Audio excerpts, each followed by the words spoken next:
I really liked listening to this album. There was some Wilco-esque parts that really struck me, and I like that it's 10 songs, very cogent, very, very together. And I honestly didn't know anything about Josh Rouse before you sent me this record, but and I didn't know it was from 1998. So Mm-hmm. it's a great, great deep find. But yeah, I love the like Suburban Sweetheart kind of starts out with this like strange style of acoustic strumming that kind of like Mm-hmm. really draws you in. Like it's interesting and sort of pulls you into the record. The title track too, like Dressed Up Like Nebraska, is an awesome song. But the one that stuck out for me was Flare, dialed down song that's sort of staying in the same place. And there's this really whiny guitar in the background, like it's almost sounds like someone's stomach indigestion or something. Like it's really interesting. And then it goes into this beautiful melody, like it out of almost out of nowhere. Like it's like this amazing chorus part that comes in and it just really grabs you.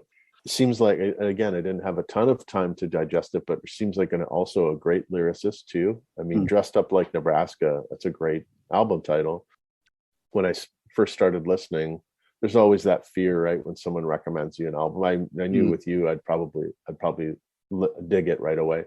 But just the strumming on Suburban Sweetheart, like something like that is so, it's interesting, and it's obvious that he thinks a lot about his choices and the song structure and all that, because just something as simple as that, like a strange kind of acoustic strumming, it's very rhythmic but sort of different, it will draw you in, it pulls people into the album and into the experience. And yeah, Dressed Up Like Nebraska, great title, very different. Like I loved it. I was actually surprised how much I did like it, because I always go into things when people recommend me something as thinking like I'm not going to like it. It's just a default that I have, and I don't know why.